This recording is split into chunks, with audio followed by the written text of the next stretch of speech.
I just love to be in my IBPYP classroom where learning is always dynamic, inquiry based, and led by students.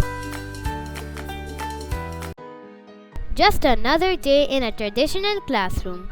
In my class, teaching often follows a one size fits all approach. My teacher delivers content while we quietly take notes and follow along. Very often, I feel I do not belong here. The learning in my classroom is often driven by memorization.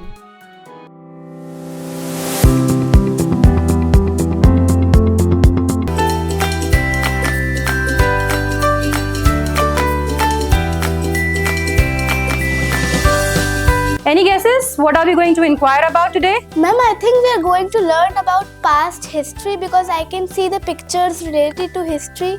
Well, that's a good connection, Humaira. Yes, Haya. Ma'am, I think we are going to learn about countries because I can see pyramids over there. Well, that's a very good connection, Haya. Excellent. Good morning, everyone. Please sit down. Open your textbooks to page number 44 and be ready with your notebooks. Alright, and what do you think? Which learner profile are we going to develop? Yes, Khadija, we will be inquirers. The learner profile knowledgeable. Yes, Fawaz, we will be risk takers. Yes, Umair, what do you think? Open-minded. Well done, Umair.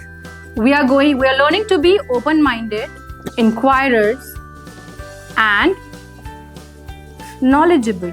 Because that's when we'll be considering new ideas, even if they differ from what we already know. And what do you think? What skills are we going to develop? Yes, Suleiman? Research skills. Well, that's a good one. Communication skills. Haya, social skills, alright. Yes, Humaira? Yes.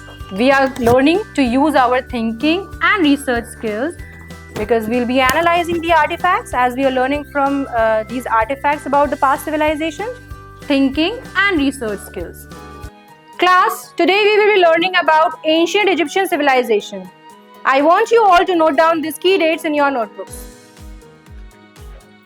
River Nile was essential for Egypt's development. The flooding of Nile River allowed Egyptians to grow crops. Now I want everyone to copy down this definition of irrigation in their notebooks. Irrigation is a method of supplying water to land or crops through channels to help them grow. I want you all to copy this definition in their notebooks. You have to memorize this definition for the class test next week.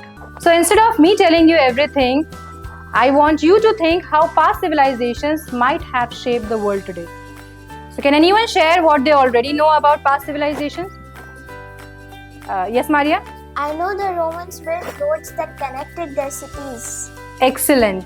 So what do you think how it impacted the life back then? And how does it relate to the life we live today? Alright children, are we done? Yes, ma'am. So who would like to share first?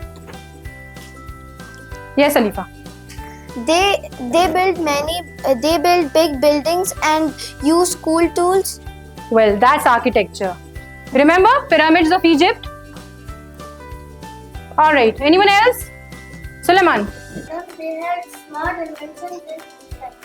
They had smart inventions in daily lives. That's called technological advancements. Great job, everyone.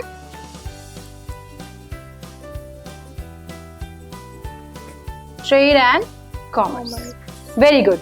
So does anyone have any questions here? Ma'am, how did ancient people build such huge structure without modern tools? Well, that's an interesting question, children. So let's find it out together.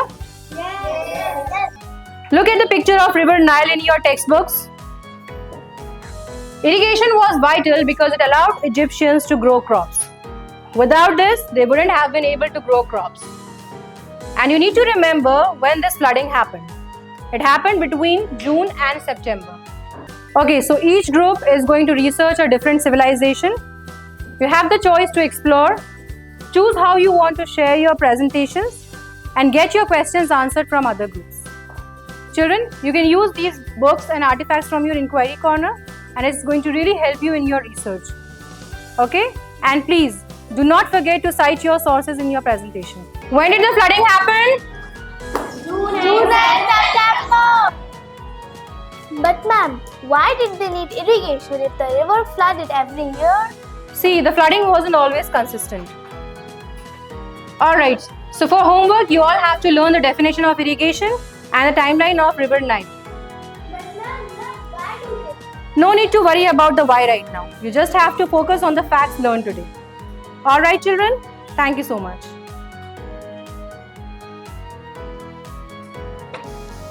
Since you are the owner of your own inquiry, you can decide how you want to divide the roles and responsibilities among your group. Okay, you can use the school library or even use internet to dig deeper into your research. And you can focus what areas fascinate you. What do you think? What areas must be focused while researching about past civilizations? Remember, we are not looking for the facts. You have to build connection. You have to think that how these systems are connected to the real world, the world now. Alright, children? Did anyone inquire how societies were organized back then? Yes. You people are working on Egyptian civilization, right? Yes. Can you create a timeline to analyze how these events shaped the development of their society? And use math to calculate how long each of these periods lasted. Alright, children? Yes. Yes, please start.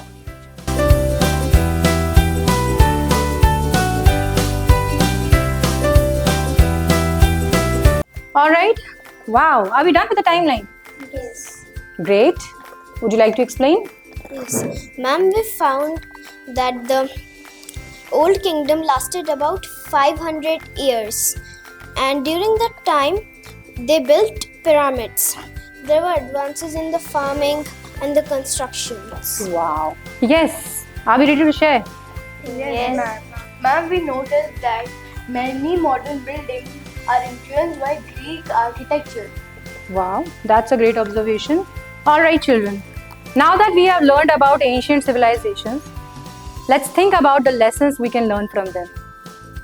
Think about the challenges people might have faced back then, maybe managing resources or dealing with a conflict. How can their challenges help us solve global problems today?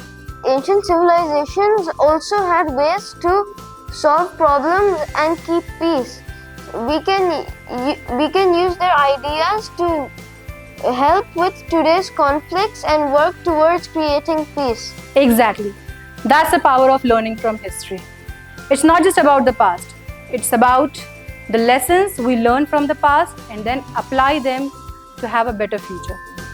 The IBPYP nurtures curiosity, empowers students to take ownership of their learning, and prepares them to be thoughtful, compassionate leaders of tomorrow.